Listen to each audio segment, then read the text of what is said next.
And what you said, it was trying to make people feel better and cater to their feelings. This is something that's been taught. This is something that's been learned, that compassion means that you have to do whatever it takes to make them feel better. And whatever it takes, that means that you have to, whatever that means even betraying yourself. That means even crossing boundaries. Now, you may not have had healthy boundaries or even know what that grew up knowing what that looks like or what that means. And so boundaries are blurred, or there were never even any created. As this understanding the truth of how people work, of how we work psychologically, that our feelings are always coming from our own thinking, that it's completely inside job, that you cannot feel for anyone, you don't have control over their feelings, you can't manage their feelings are all about them. They're living a complete separate reality.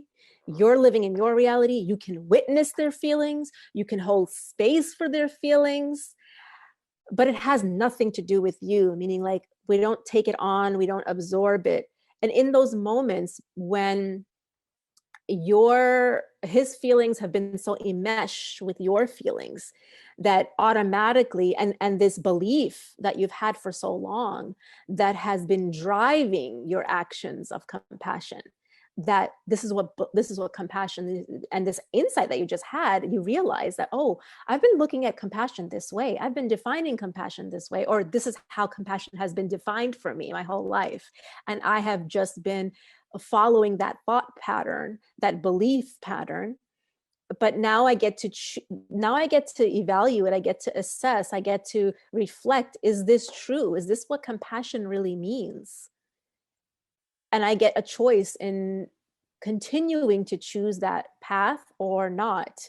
And this comes from recognizing when you see him struggling with facing his diagnosis or whatever that looks like for his health, that it has nothing to do with you. It's not about you, but it may be triggering feelings within you. Okay.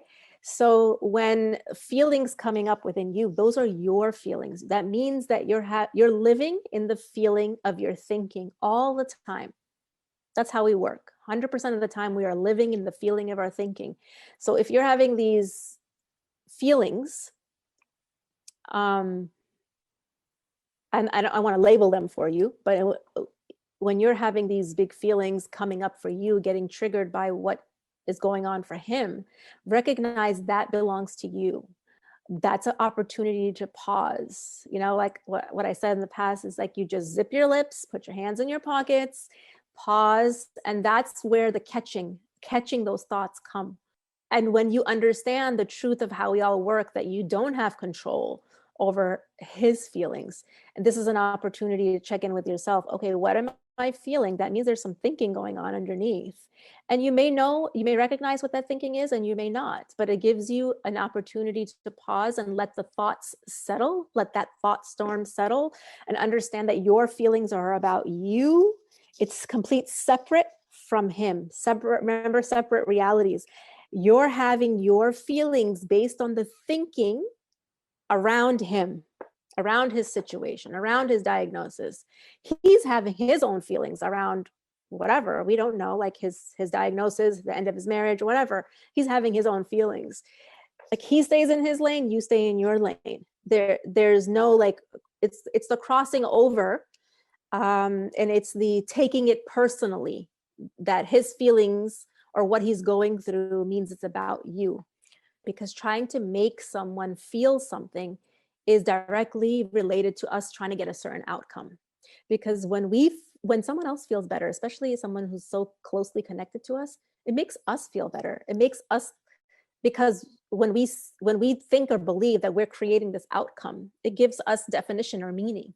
It doesn't work that way. We don't control all that. We don't control outcomes at all either. Yes, it being an act of kindness or compassion that is pleasing to Allah. And when you said hopefully it's pleasing to Allah, it will be pleasing to Allah when your intention is very clear cut in your mind, that you're only doing it to please Allah, meaning you're not doing it out of guilt, you're not doing it out of obligation, you're not doing it out of fear. So recognizing and paying attention. Do I feel obligated? That don't get stuck in the, well, I should. If that word creeps up in your mind, well, I should be doing this, or I should be doing that. Well, what do you want to do? And why do you want to do it? And don't let it get overlapped or confused with the guilt, as Salwa mentioned here. The guilt, the fog, the fear, the obligation, or the guilt thinking, right? Or thinking or believing that you have to. That's obligation, right? Like any of that type of thinking, if it creeps up, pause and reflect. And really, really, really, what's really helpful is to clarify, purify your intention completely for the pleasure of Allah. We're not obligated to, I mean, we get to choose how we want to do it. And sometimes you're able to do it, and sometimes it's still too messy right now to do it. And you have to back up a little bit and see what it is that you're capable of doing without crossing your boundaries, without causing harm to yourself. Because whether you're causing harm to someone else or yourself, it's all the same in Allah's eyes.